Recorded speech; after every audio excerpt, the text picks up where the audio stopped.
पाकिस्तान से आज एक अपडेट मिली है। आईएमएफ बोर्ड ने आज के दिन अप्रूव कर दिया है पाकिस्तान का पहला रिव्यू। आईएमएफ का रिव्यू उसने अप्रूव कर दिया है और अप्रूव होने के बाद पाकिस्तान की गवर्नमेंट को $700 मिलियन प्राप्त हो जाएंगे। तो ये जो आईएमएफ का प्रोग्राम पाकिस्तान में चल रहा है, पिछले साल ये शुरू हो गया था और इसके तहत आईएमएफ ने पाकिस्तान को $3 बिलियन की सहायता करनी थी। और अभी तक जब जुलाई के समय इसको लॉन्च किया गया था तो उसी समय $1.2 बिलियन तो दे दिया गया था गवर्नमेंट को। उसके बाद कहा गया था कि जो बाकी बचा वाला पैसा है उसको रिव्यू होने के बाद ही मिलेगा, यानी कि पहले पाकिस्तान को कुछ इकोनॉमिक रिफॉर्म करने पड़ेंगे।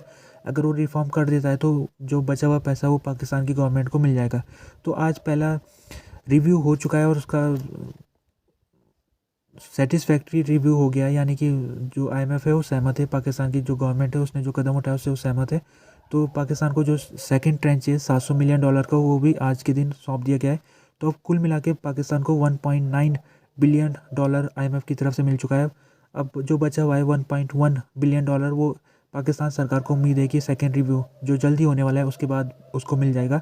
तो गवर्नमेंट कह रही है कि मार्च तक हमको ये तीसरा ट्रेंच है $1.1 बिलियन का मिल सकता है।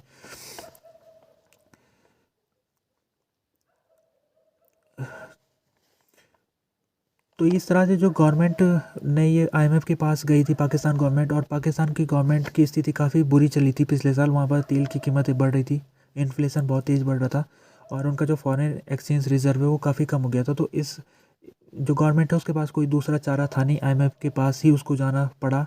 और अभी भी केयर टेकर जो फाइनेंस मिनिस्टर है पाकिस्तान के, शमशाद अख्तर, उन्होंने लोगों को ये बात कही है कि हमको फिर से दूसरा एग्रीमेंट आईएमएफ के साथ करना पड़ेगा, क्योंकि जो हमारी इकोनॉमी है अभी वो पूरी तरीके से उसको हम खड़ा नहीं कर पाए। अभी जो पाकिस्तान में इन्फ्लेशन है वो 29.7% की है। जो पाकिस्तान है, अगर उसका इतिहास देखा जाए आईएमएफ के साथ, तो आईएमएफ में जब उसने मेंबरशिप ली थी 1950 में, तो उसके बाद से अभी तक उसने आईएमएफ के साथ 24 अरेंजमेंट कर रखे। 24 बार वो आईएमएफ के पास जा चुकी है पाकिस्तान सरकार।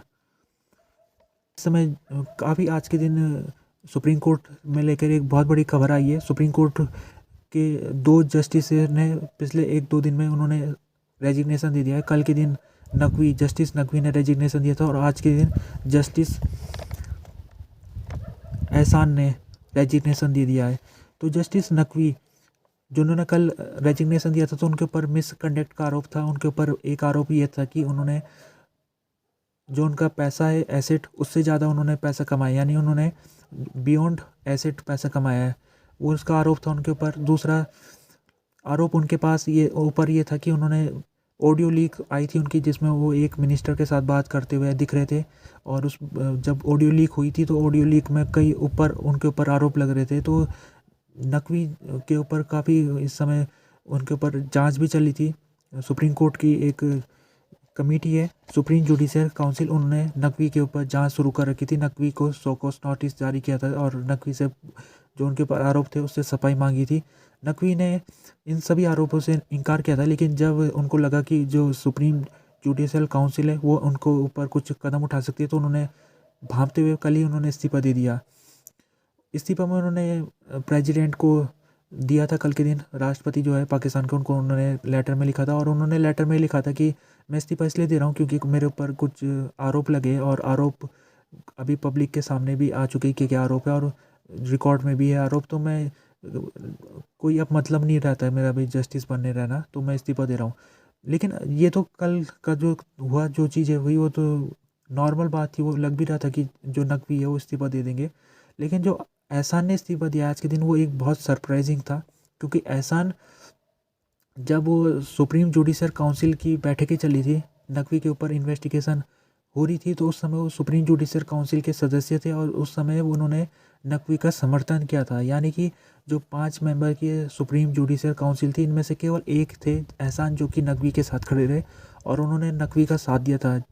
जब भी इन्वेस्टिगेशन हो रही थी तो उन्होंने नकवी का साथ दिया था। उन्होंने कहा नकवी को टाइम देना चाहिए और उनको उनके ऊपर जो आरोप लग रहे हैं या फिर उनके ऊपर जो शोकॉज नोटिस जारी किए जा रहे हैं वो जल्दबाजी में किए जा रहे हैं। तो ये एहसान ने कहा था, लेकिन एहसान क्योंकि वो माइनॉरिटी में थे, 5 में से केवल अकेले थे जो विरोध कर रहे थे, तो एहसान की बातों को माना नहीं गया उस सुप्रीम जुडिशियल काउंसिल में, और नकवी के खिलाफ कार्रवाई होती रही। तो एहसान ने आज के दिन इस्तीफा दे दिया है, और उन्होंने इस्तीफा जब दिया है तो उन्होंने स्टेटमेंट जारी किया। उन्होंने कहा है कि अब कोई मतलब नहीं है मेरा यहाँ सुप्रीम कोर्ट में रहने का, यानी कि उस सुप्रीम कोर्ट में जो चीज़ें हो रही है आजकल उससे वो सहमत नहीं है।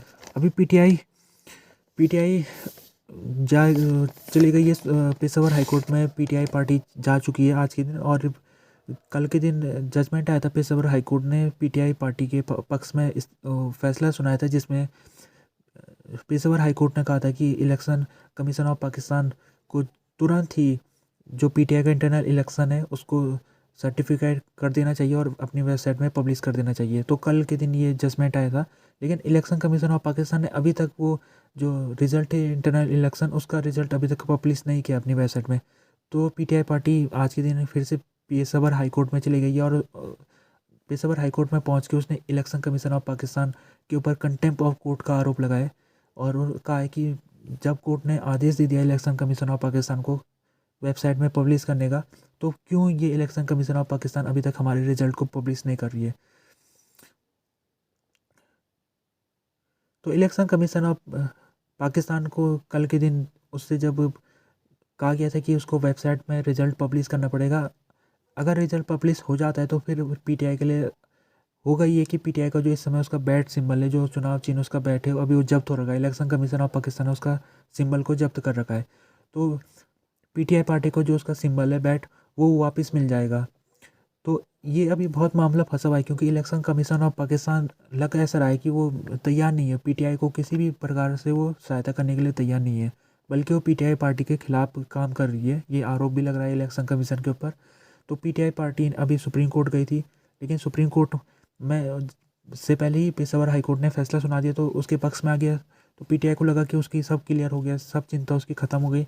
लेकिन जिस प्रकार से इलेक्शन कमीशन, ऐसा लग रहा है कि वो आने वाले दिन में पेशावर हाईकोर्ट का जो कल का डिसीजन है उसको सुप्रीम कोर्ट में चैलेंज करने वाली है।